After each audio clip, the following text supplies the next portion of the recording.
tough. Obviously, it was really a tough game, but the test well. Yeah, I mean, I think in terms of tough games, the Barclays Premier League, they certainly don't come any tougher than coming to Manchester City. I think it's that over a year now they've won every game at home in the Barclays Premier League. But the pleasing thing for me was it wasn't that we came, and I have to accept that Manchester City made a fast start in the game, but we were prepared to come and try and stand toe to toe at times and create our own chances, which we did, particularly in the first half. And the goal itself, the first goal, I mean, I think that's sometimes the break and the bit of luck you get when you're looking to win championships, and equally at the other end it's the bit of luck that goes against you. So it'd be easy to feel sorry for ourselves, but we picked ourselves up again. I mean, Joe Hart's a world-class goalkeeper, and they showed that with the save from young Rio Miyachi. I mean, it's when you see the save back, it's an unbelievable save. He had a great save from David Ngo with a few things, chances of our own. So we really, we weren't prepared to sit back and be punished. We were trying to push on and get something from the game.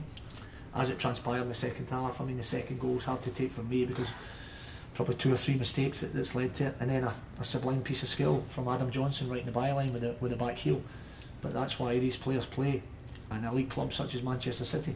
For our part, you're right, on the face of it, everybody wrote us off, but we more than competed, and at 1-0, 0-0 prior to that, we're well in the game.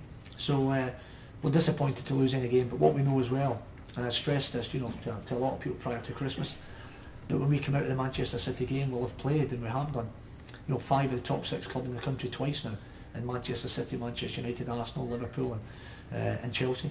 The one remaining, although Newcastle are having a terrific season, Tottenham Hotspur, you can see at the start of the season, we've them to play at home.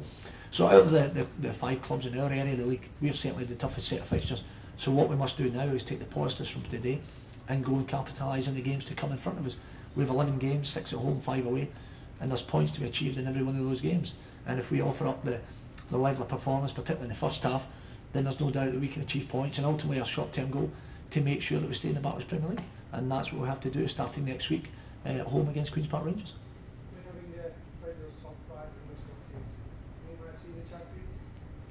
Well, I mean, there's no doubt from all the teams we've played, then I think we have seen the champions, because we've played Manchester United as well.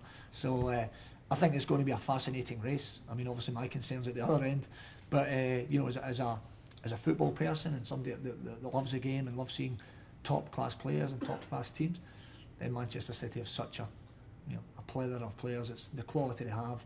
I mean, they can replace like for like in terms of value of players. If you band about figures 30-40 million, they have an abundance of those players in there. We all crave them. We'd all love to have them as managers.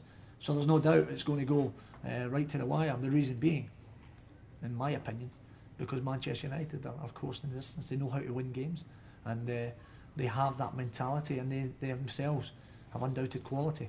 So it's going to be a fascinating race, and there's no doubt it's going to be whoever wins it, they're an outstanding team, that's for sure.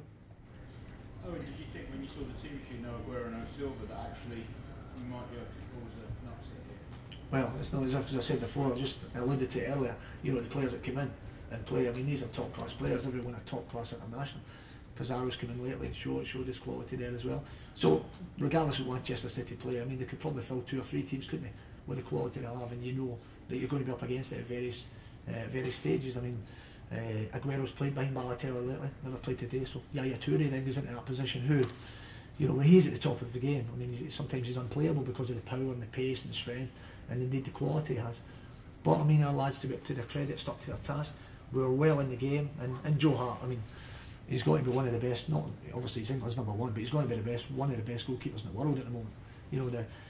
And the reason being, because I think we all accept that Manchester City will dominate in terms of possession against teams, and sometimes there'll be periods that he's inactive, and then he's called upon, and his focus, his mentality, and indeed his shot stop, as we've seen today, it's there for all to see. So I mean, I think they're a top team with top players, regardless of who's available and playing.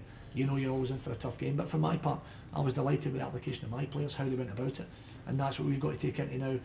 Maybe 11 league games, but for us it'll be 11 cup finals, because there's points available to us that we can win and address what we need to be in, is making sure that we stay in the Barclays Premier League. You had a very attacking bench. Were you not tempted to bring any of those strikers on once you felt 2 behind? When we fell 2 behind? Yeah, I mean, well, I thought David Ngo was outstanding in the game. Rio Miyachi, if you're watching the game yourself, was outstanding. So were they going to offer more than than what those players were doing at that time, then that's a judgment call you make, isn't it? But you know, Ngo, Miachi, I thought they were outstanding today. So the other thing is, I mean, as much as you could try and push on, and I think we've seen today, Manchester City are probably more dangerous when they catch any counter attack with the pace and movement they have. So you know, that's ultimately a football opinion.